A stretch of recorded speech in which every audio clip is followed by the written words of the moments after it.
Welcome to Utami Sleep Therapy. My name is Utami, and today I'll be reading a story for you named Jungle Book. But before we begin, get rid of any distraction. Stop thinking about anything troubling you. It's gonna be okay. Now, close your eyes, switch off the light, and take a deep breath in. It's bedtime. Let's begin. Chapter 1. The Glazed Brothers. It was 7 o'clock of a very warm evening in the sunny hills when Father Wolf woke up from his day's rest, scratched himself, yawned, and spread out his paws one after the other to get rid of the sleeping feeling in the tips.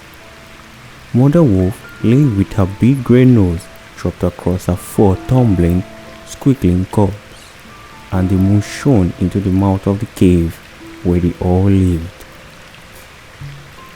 "Oh," said Father Wolf, "it's time to hunt again," and he was going to spring downhill when the little shadow with a bushy tail crossed the threshold and whined, "Good luck go with you, O chief of the wolf, and good luck and white strong teeth go with the noble children, that they may never forget the hungry in this world."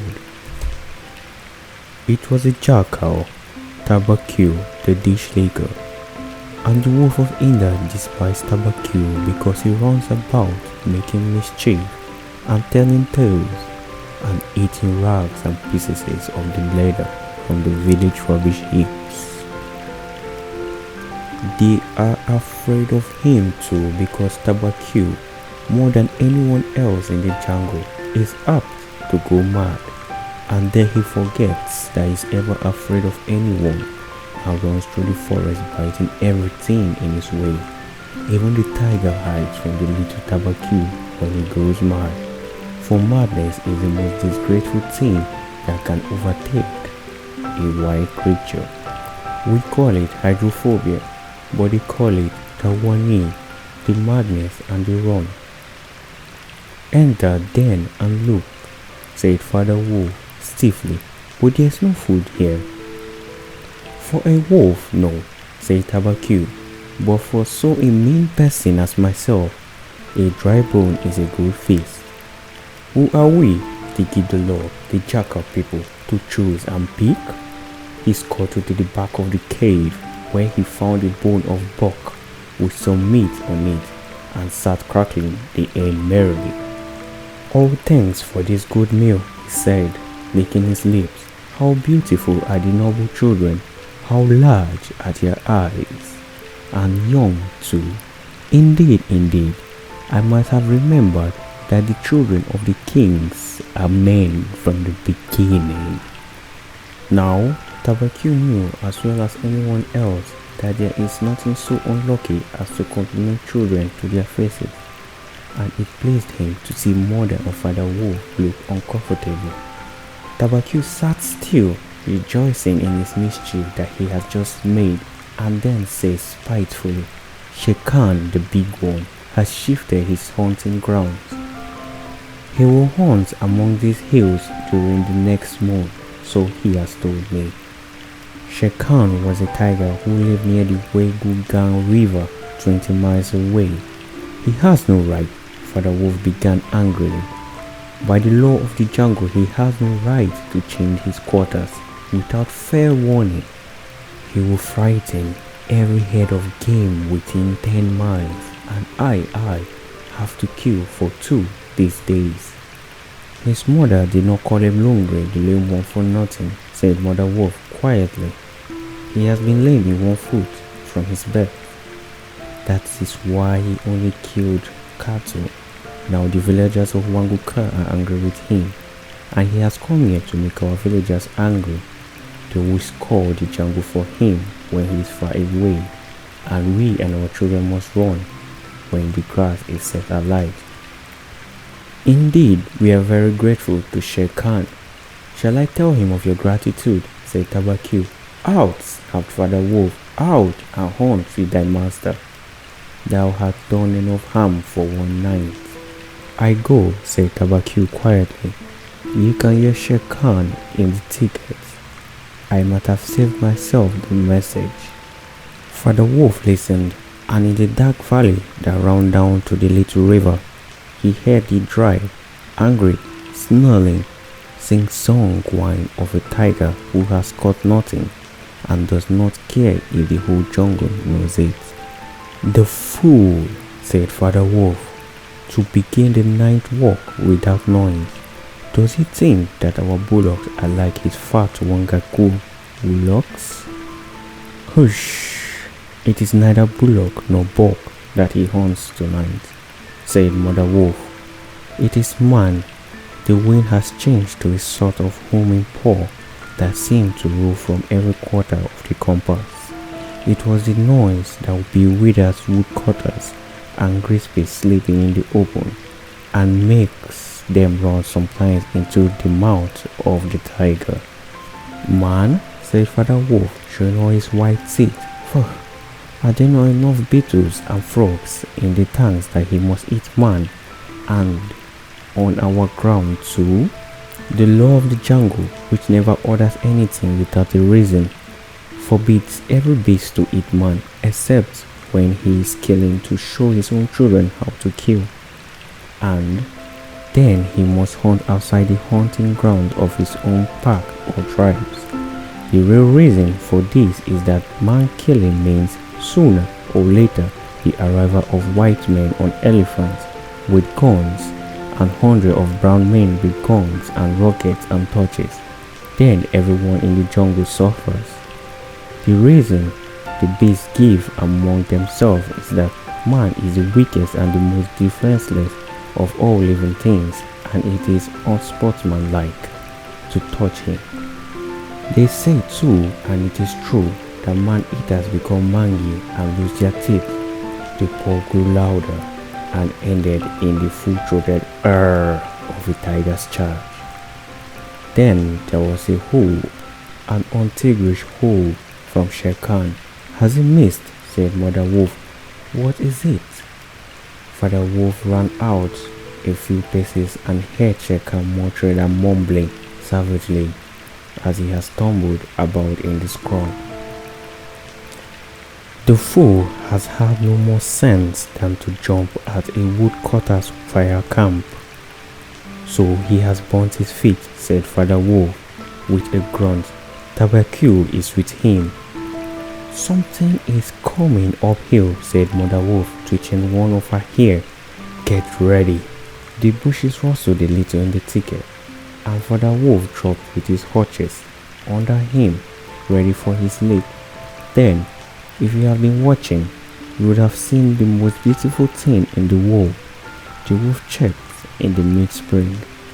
He had made his bond before he saw what he was jumping at, and then he tried to stop himself.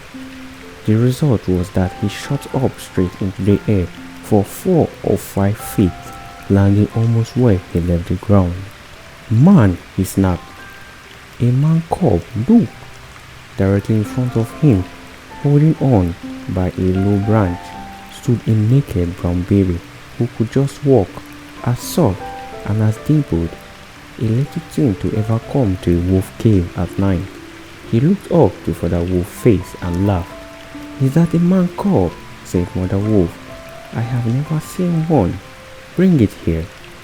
A wolf accustomed to moving his own cub can, if necessary, mount an egg without breaking it, and though Father Wolf's jaw closed right on the child's back without a tooth to even scratch the skin as he laid it among the cubs.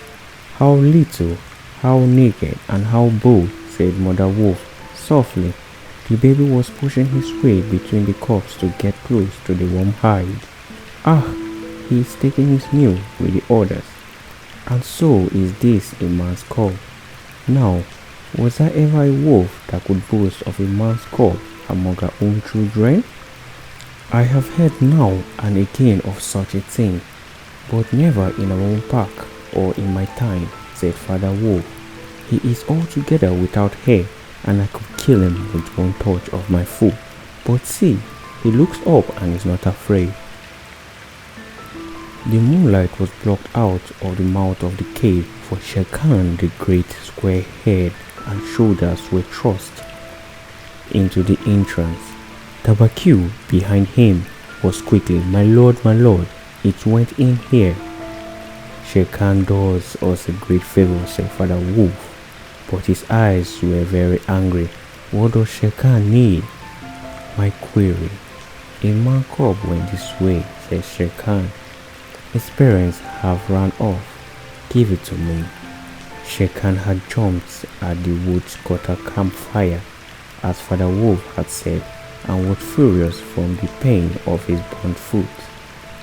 But Father Wolf knew that the mouth of the cave was too narrow for the tiger to come in.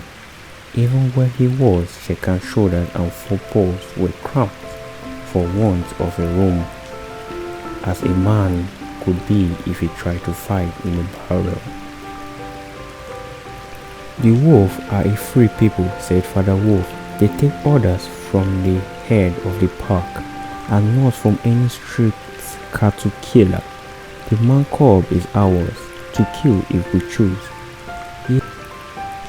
Ye choose and ye do not choose.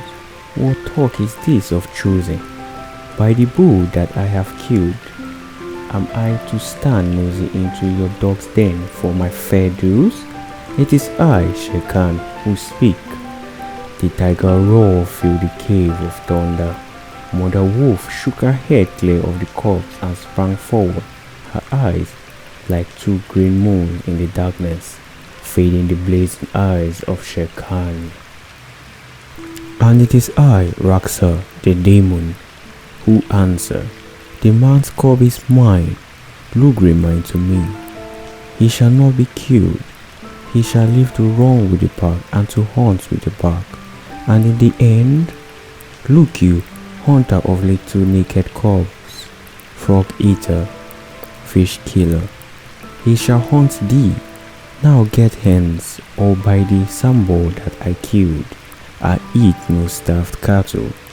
Back goest to thy mother, born beast of the jungle, lamer than ever thou comest into the world. Go! Father Wolf looked on amazed. He had almost forgotten the days when he won Mother Wolf in a fair fight from 5 other wolves, when she ran into the pack and was not called the demon for compliment's sake. Shere Khan might have faced Father Wolf, but he could not stand up against Mother Wolf, for he knew that where he was, she had all advantage of the ground and would fight to the death. So he backed out of the cave mouth growling, and when he was clear he shouted, each dog barks in his own yard. We will see what the pack will say to this fostering man's cub. The cub is mine, and to my teeth he will come an end. O bush-tailed thieves! Mother Wolf threw herself down panting among the cubs, and Father Wolf said to her gravely,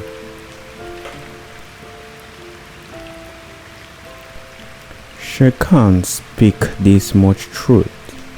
The cub must be shown to the pack. Wouldst thou still keep him, mother?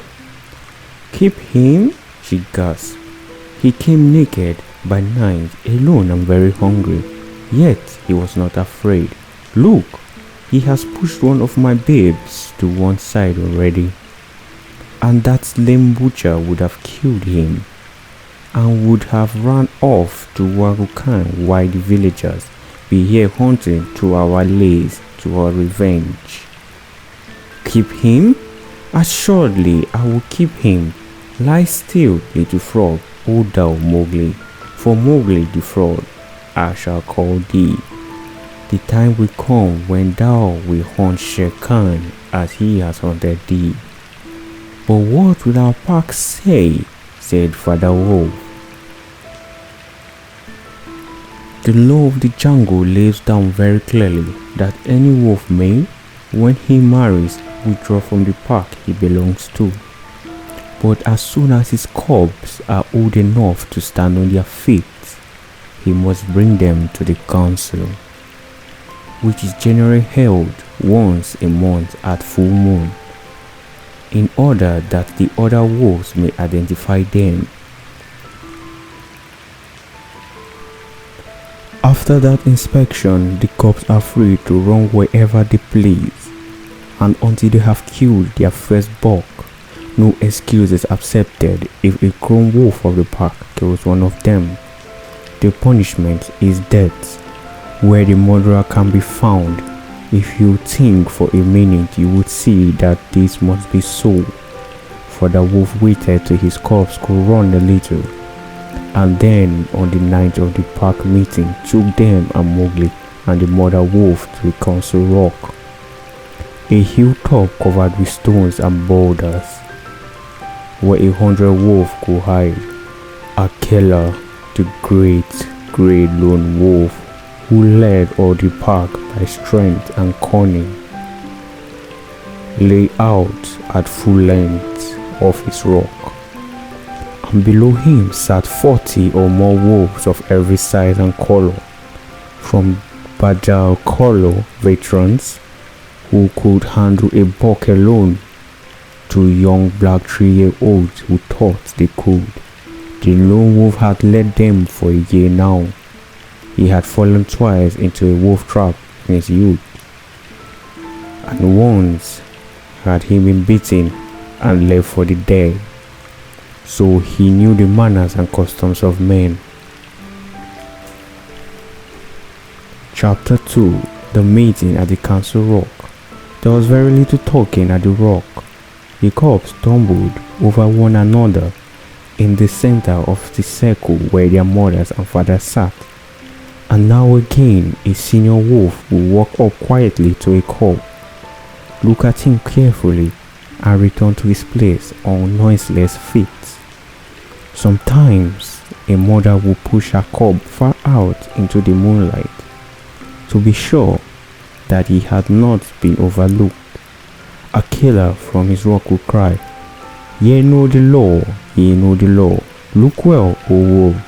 And the anxious mothers would take up the call, look well, O wolves."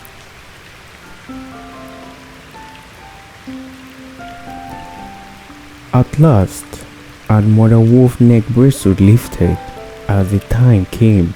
Father Wolf pushed Mowgli the frog, as they called him, into the center, where he sat laughing and playing with some pebbles that glistened in the moonlight. Akela never raised his head from the paws, but went on with a monotonous cry, "Look well!" A muffled roar came from behind of the rock, the voice of Shere Khan crying, "The cub is mine, give him to me. What have the free people to do with the man's cub?"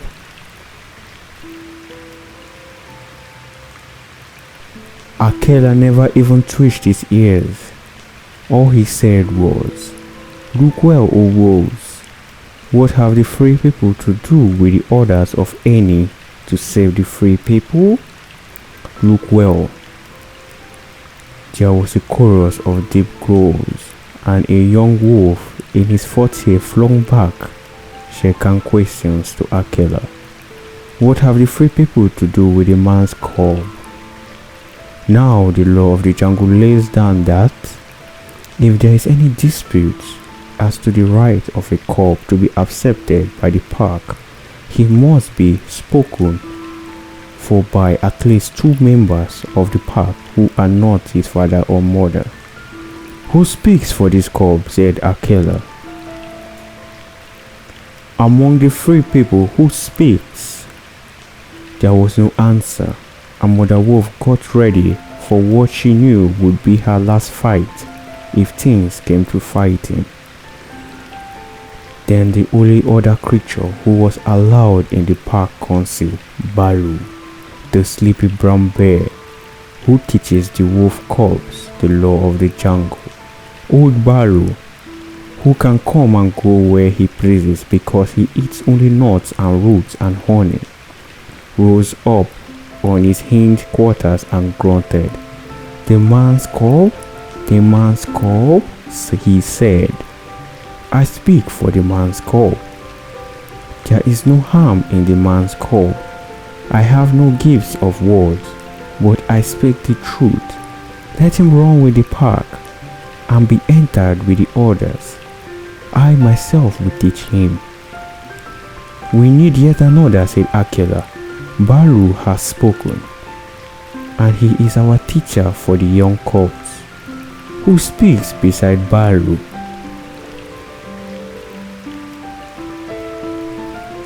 The black shadow dropped down into the circle. It was Bulgaria, the Black Panda, inky black all over. But it was a panda marking showing up in a certain light. It's the pattern of a watered silk. Everyone knew Bulgaria, and no one cared to cross his path, for he was as cunning as Tabacu, as bold as a white buffalo, and as reckless as a wounded elephant.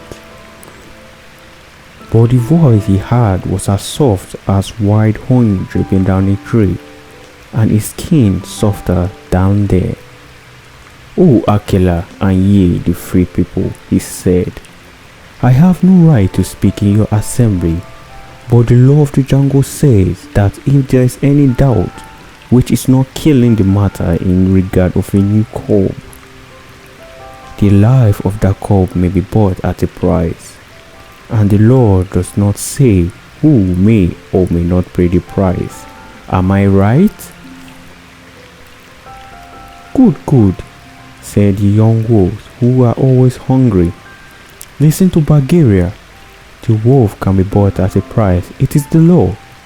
Knowing that I have no right to speak here, I ask your leave." "Speak then," cried 20 voices. "To kill a naked cub is a shame. Besides, he may make a better sport for you when he is grown. Balu has spoken in his behalf. Now, to Balu's word I add one bull, a fat one, newly killed, not half a mile from here. If ye will accept the man's cub according to the law, is it difficult?" There was a glamour of scores of voices saying, "What matter? He will die in the winter rains. He will scorch in the sun. What harm can the naked frog do to us? Let him run in the park. Where is the bull? Bulgaria. Let him be accepted." And then came Akela Deep Bay crying, look well, O wolves." Mowgli was still playing with the pebbles and did not even notice when wolves came and looked at him one by one. At last they all went down the hill for the dead bull, and only Akela, Bulgaria, Balu and Mowgli on wolves were left. Shere Khan roared still in the night, for he was very angry that Mowgli has not been handed over to him. "Oh, row well," said Bulgaria under his whiskers, "for the time comes when this naked thing will make thee row to another tune. Oh, I know nothing of man." "It was well done," said Akela. "And men and their calls are very wise. He may be of help in time." "Truly, a help in time of need, for none can hope to lead the pack forever," said Bulgaria. Akela said nothing. He was thinking of the time that comes to every leader of every pack when his strength goes from him, and he gets feebler and feebler, till at last he is killed by the wolves and a new leader comes up to be killed in his own turn. "Take him away," he said to Father Wolf, "and train him as befits one of the free people." And that is how Mowgli was entered into the sunny wolf pack for the price of a bull and on Balu good word. Now you must be content to skip 10 or 11 whole years and only guess at all the wonderful life that Mowgli led among the wolves. Because if it were written out, it would fill ever so many books. He grew up with the cubs, though they of course were grown wolves almost before he was a child, and Father Wolf taught him his business and the meaning of the things in the jungle, till every rustle in the grass, every breath of the warm night air, every note of the owls above his head, every scratch of a bat claws at his roosted for a while in the tree, and every splash of every little fish jumping in a pool meant just as much to him as work of his office means to a businessman. When he was not learning, he sat out in the sun and slept and ate and went to sleep again. When he felt dirty or hot, he swam in the forest pools. And when he wanted honey, Balu told him that honey and nuts were just as pleasant to eat as raw meat. He climbed up for it, and that Balu showed him how to do. Bagheera would lie out on a branch and call, "Come along, little brother." And at first, Mowgli would sling like a sloth, but afterward he would fling himself through the branches almost as boldly as a grey ape. He took his place at the council rock too, when the pack met, and there he discovered that if he stared hard at any wolf, the wolf would be forced to drop his eyes, and so he used to stare for fun. At other times he would pick the long thorns out of the paths of his friends, for wolves suffer terribly from thorns and balls in their coats.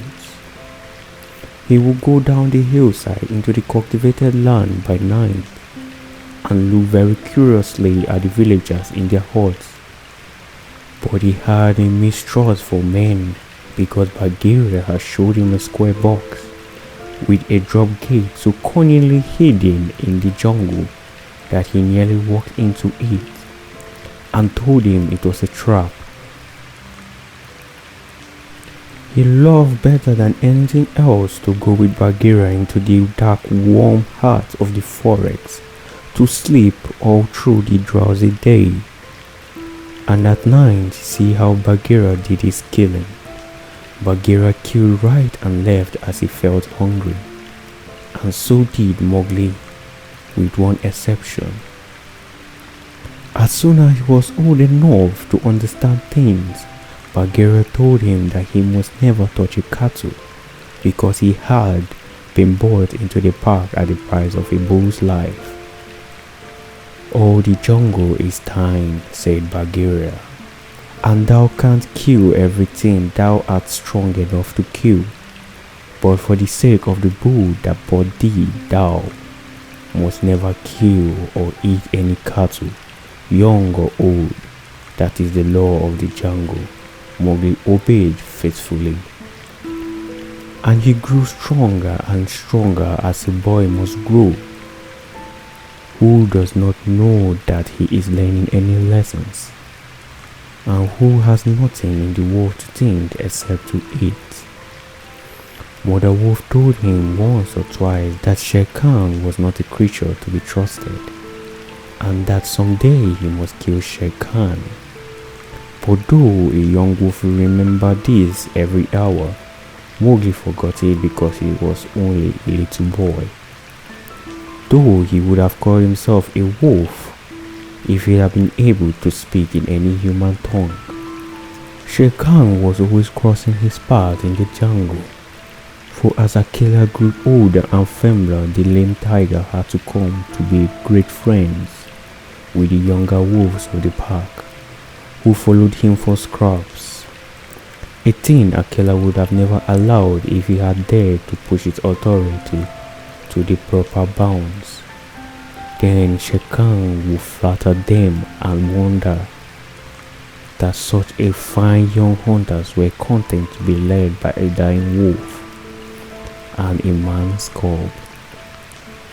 They tell me Shere Khan would say that at the council ye dare not look at him between the eyes, and the young wolf would growl and bristle. Bagheera, who had eyes and ears everywhere, knew something of this, and once or twice he told Mowgli in so many words that Shere Khan would kill him someday, and Mowgli would laugh and answer, "I have the pack, and I have thee and Baloo. Though he is so lazy, might strike a blow or two for my sake. Why will I be afraid?" It was one very warm day that a new notion came to Bagheera, born of something that he had heard. Perhaps Ikki, the porcupine, had told him, but he said to Mowgli when they were deep in the jungle, as the boy lay his head on Bagheera's beautiful black skin, "Little brother, how often have I told thee that Shere Khan is thy enemy?" "As many times as there are knots on the palm," said Mowgli, who naturally could not count. "What of it? I am sleepy, Bagheera, and Shere Khan is all long tail and loud talk like Moa, the peacock." But this was no time for sleeping. Baloo knows it, I know it, the pack know it, and even the foolish deer know it. Tabaqui has told thee too. "Ho ho," said Mowgli. "Tabaqui came to me not long ago with some rude talk, that I was a naked man's cub, and not too fit to dig big knots. But I caught Tabaqui by the tail and swung him twice against the palm tree to teach him some better manners. That was foolishness. For though Tabaqui is a mischief maker, he would have told thee of something that concerned thee closely. Open those eyes, little brother. Shere Khan dares not to kill thee in the jungle for fear of those that love thee. But remember, Akela is getting old, and soon the day will come when he cannot kill his own pork, and then he will no longer be the leader. Many of the wolves that looked thee over when thou was brought to the council first are old too, and the young wolf believe, as Shere Khan has taught them, that the man's cub has no place in the park, and in a little time thou wilt be a man." "And what is a man that he should not run with his brothers?" said Mowgli. "I was born in the jungle. I have obeyed the law of the jungle, and there is no wolf of ours from whose paws I have not pulled a thorn. Surely they are my brothers." Bagheera stretched himself at full length and half shut his eyes. "Little brother," said he, "fell under my jaw."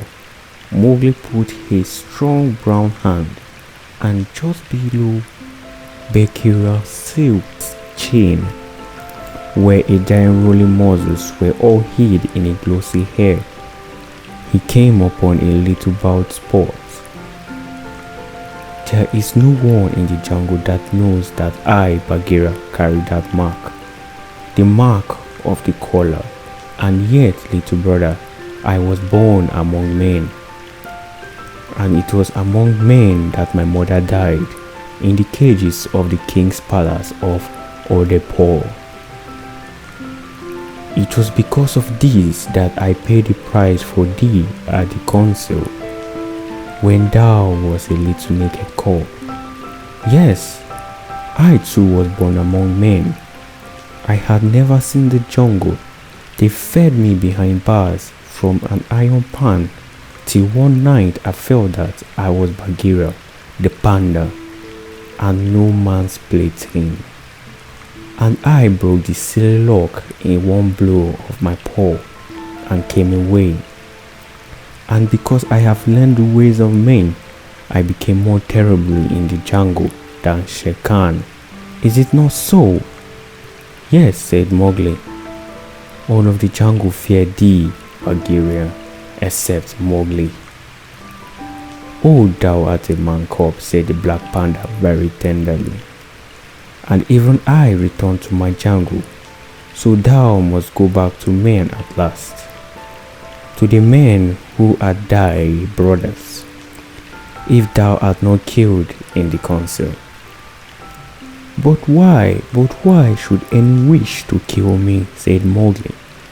"Look at me," said Bagheera, and Mowgli looked at him steadily between the eyes, and the panda turned his head away in half a minute. "That is why," he said, shifting his paws on the leaves, "not even I can look thee between their eyes. And I was born among men, and I love thee, little brother. The others, they hate thee because their eyes cannot meet thine, because thou art wise, because thou hast put out thorns from their feet, because thou art man." "I do not know these things," said Mowgli sullenly, and he frowned under his heavy black eyebrows. "What is the law of the jungle? Strike first and then give tongue? By their very carelessness they know that thou art man. But be wise. It is in my heart that when Akela misses his next kill, and at each hunt it costs him more to pin the pack will turn against him and against thee. They will hold a jungle council at the rock. And then I have it," said Bagheera, leaping up. "Go thou down quickly to the man's hut in the valley, and take some red flower which they had grown there, so that when the time comes thou mayest have even the stronger friend that I and Balu, or those of the pack that love thee, get the red flower." By red flower, Bagheera meant fire. Only no creature in the jungle will call fire by its proper name. Every beast lives in a deadly fear of it, and invents 100 ways of describing it. "The red flower," said Mowgli, "that grows outside their huts in the twilight? I will get some." "Just speaks the man's cub," said Bagheera proudly. "Remember that it grows in little pots. Get one swiftly and keep it by thee for time of need." "Good," said Mowgli. "I go, but art thou sure?" "Oh, my Bagheera." He slipped his arm round the splendid neck and looked deep into the big eyes. "Art thou sure that's all this Shere Khan's doing?" "By the broken log that freed me, I am sure, little brother." "Then, by the bull that bought me, I will pay Shere Khan full tail for this, and it may be a little over," said Mowgli, and he bounded away. "That is a man, that is all a man," said Bagheera to himself, lying down again. "Oh, Shere Khan, never was a blacker hunting than that frog hunt of thy 10 years ago." Mowgli was far and far through the forest, running hard, and his heart was hot in him. He came to the cave as the evening mist rose, and drew breath, and looked down the valley. The cubs were out, but Mother Wolf, at the back of the cave, knew by his breathing that something was troubling her fro. "What is it, son?" she said. "Some bats chatter of Shere Khan," he called back. "I hunt among the blood fields tonight." And he plunged downwards through the bushes to the stream at the bottom of the valley. There he checked, for he heard the yell of the pack hunting, heard the bellow of a hunted sambo, and the snort as the buck turned at bay. Then there were wicked, bitter howls from the young wolves. "Akela, Akela, let the lone wolf show his strength. Room for the leader of our pack. Spring, Akela.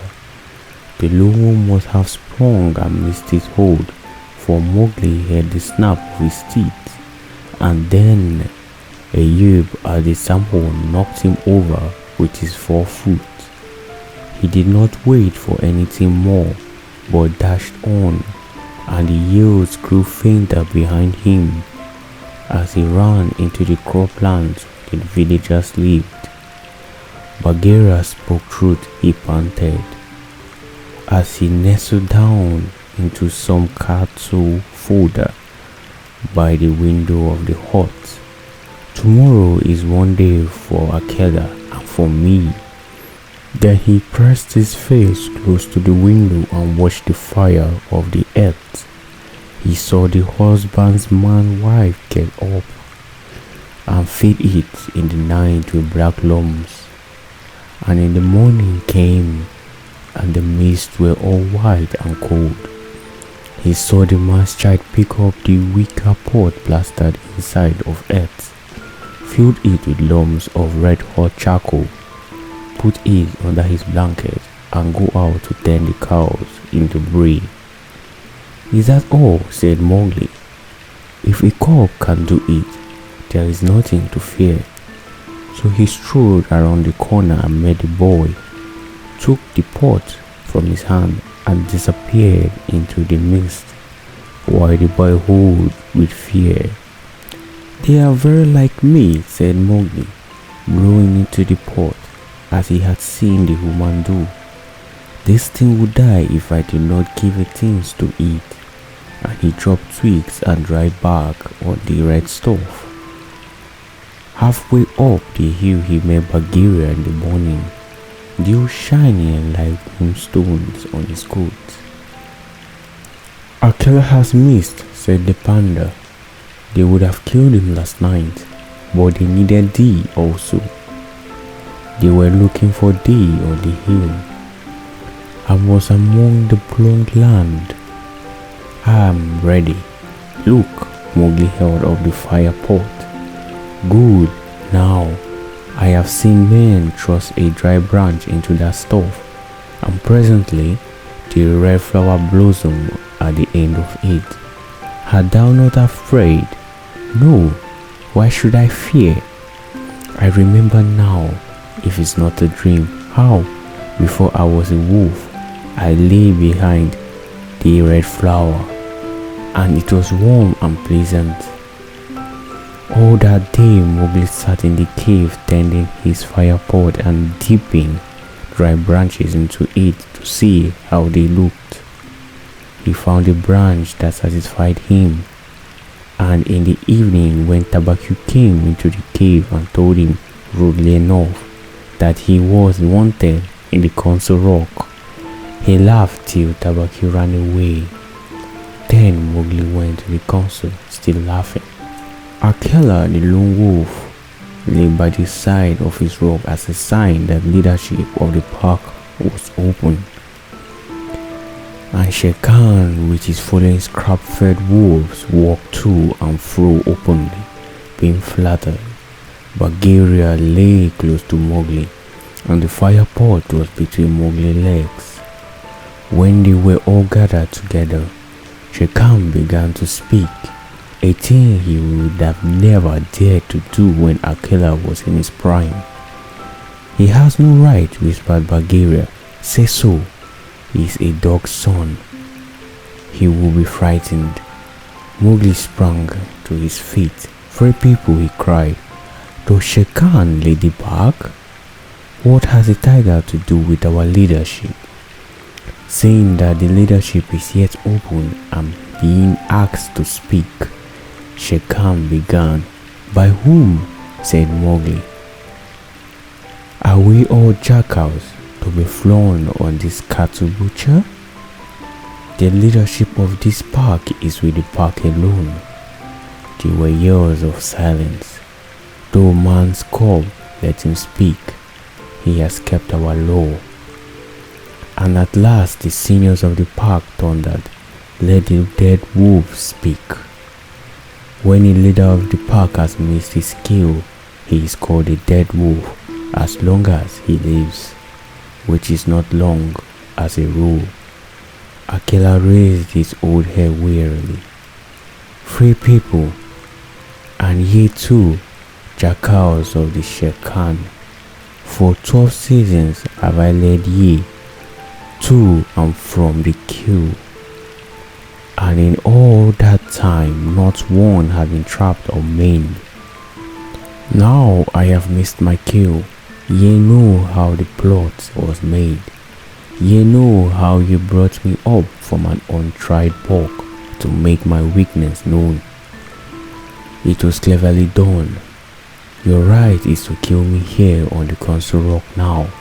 Therefore I ask, who comes to make the end of a lone wolf? For it is my right by the law of the jungle that ye come one by one. There was a long whoosh, for no single wolf dared to fight Akela to the death. Then Shere Khan roared, "Bah! What have we to do with this toothless fool? He is doomed to die. It is the man's cub who has lived too long. Free people, he was my meat from the first. Give him to me. I am weary of this manly wolf folly. He has troubled the jungle for 10 seasons. Give me the man's cub, or I will hunt here anyways, and not give you one bone. He is a man's child, and from the marrow of my bones I hate him." Then more than half of the pack yelled, a man, what has a man to do with us? Let him go to his own place and turn all the people of the villages against us?" snarled Shere Khan. "No, give him to me. He is a man, and none of us can look him between the eyes." Akela lifted his head again and said, "He has eaten our food, he has slept with us, he has driven game for us, he has broken no word of the law of the jungle. Also, I paid for him with a bull when he was accepted. The words of the bull is little, but Bagheera's honor is something that he will perhaps fight for," said Bagheera in his gentlest voice. "A bull paid 10 years ago?" The pack sneered. "What do we care for the bones of 10 years old? Or for a pledge?" said Bagheera, his white bird under his lips. "Well, are ye called the free people? No man's cub can run with the people of the jungle," said Shere Khan. "Give him to me. He is our brotherhood in all but blood," Akela went on. "And ye will kill him here? In truth, I have lived too long. Some of ye are cattle eaters, and of others I have heard that, under Shere Khan teaching, ye go by dark night and snatch children from the villagers' doorstep. Therefore I know ye to be cowards, and to the cowards I speak. It is certain that I must die, and my life is of no worth, or I will offer that in the cub's place. But for the sake of the honor of the pack, a little matter that, by being without a leader, ye have forgotten. I promise that if ye let the man cub go to his own place, I will not, when my time comes to die, bear one tooth against ye. I will die without fighting. That will at least save the pack 3 lives. More I cannot do, but if ye will, I can save ye the shame that comes with killing a brother against whom there is no fault. A brother spoken for and brought into the park without the law, according to the law of the jungle.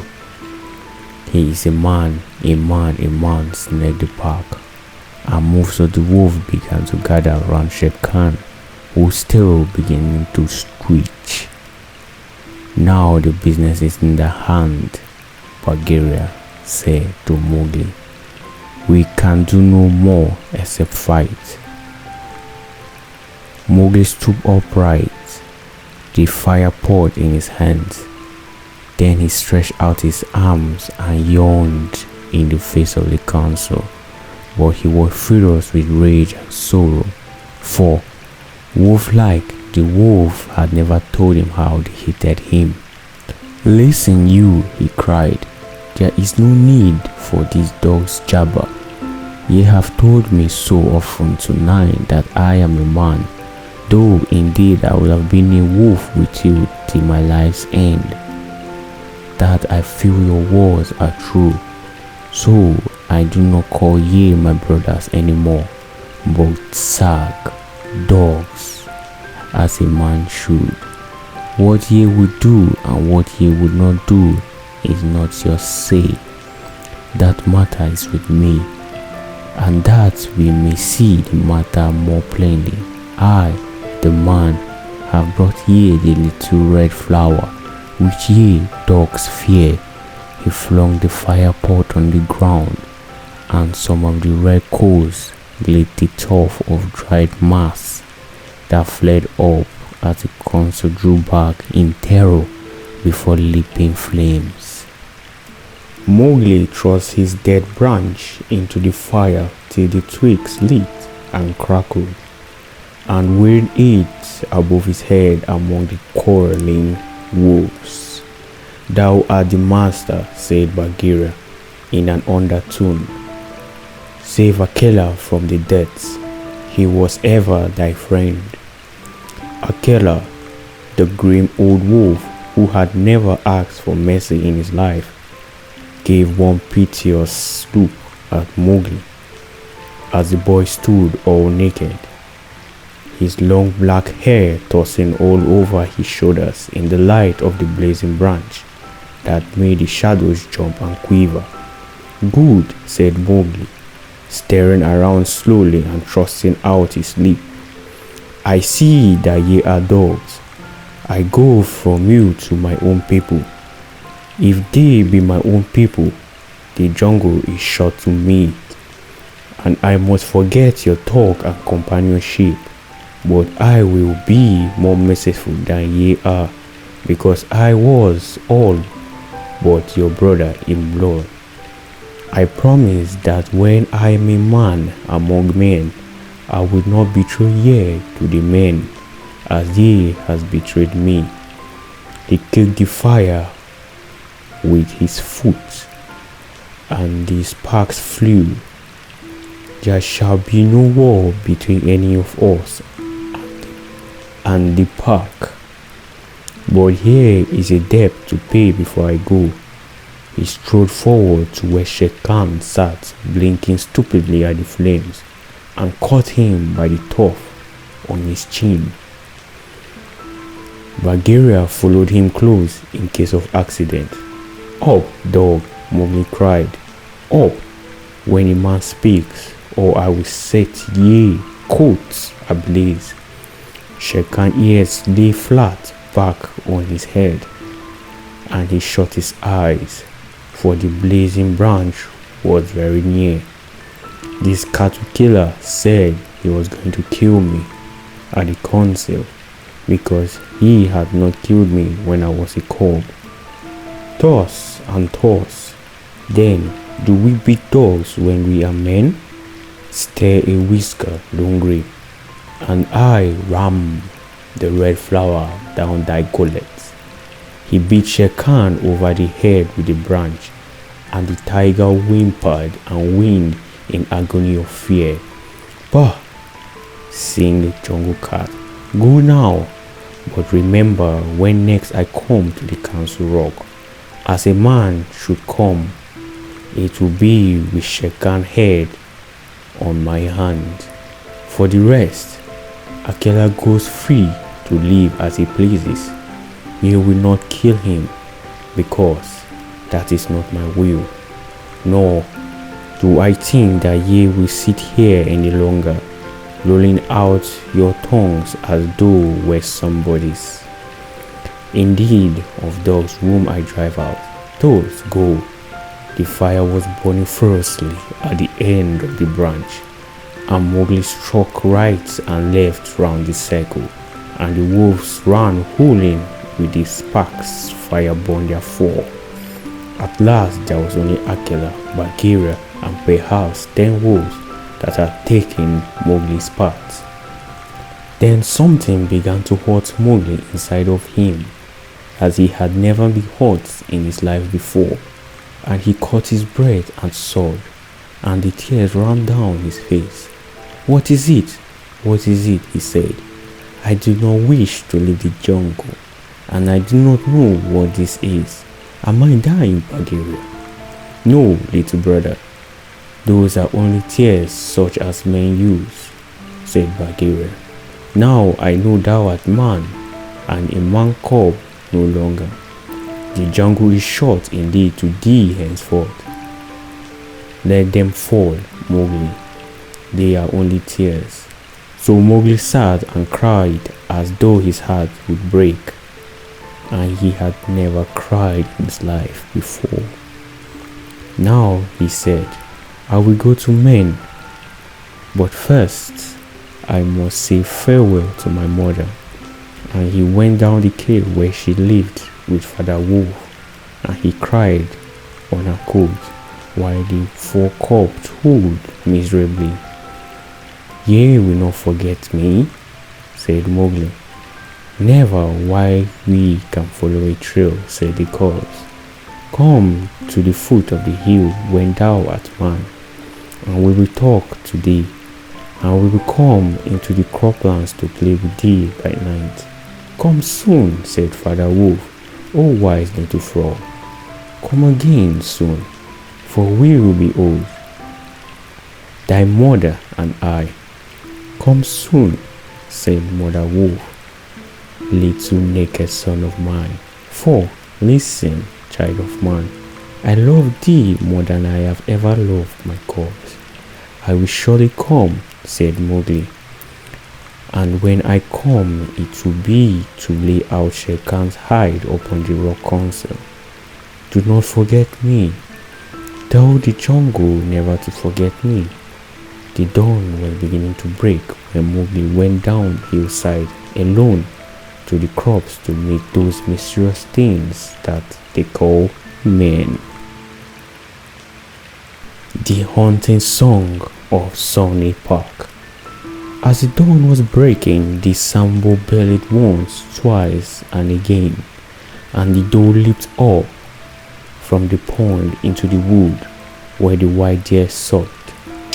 This I, scouting alone, beheld once, twice, and again. As the dawn was breaking, the Sambo bellied once, twice, and again, and the wolf stole back to carry the word for the waiting pack. And we sought and we found and we bayed on his track once, twice, and again. As the dawn was breaking, the wolf pack yelled once, twice, and again. Feet in the jungle that leave no mark, eyes that can see in the dark. The dark. Tongue give tongue to it. Hark, oh hark, once, twice, and again. So finally we have come to the end of this sleeping video. If you love the video, please like, share, and subscribe. Thank you very much for listening.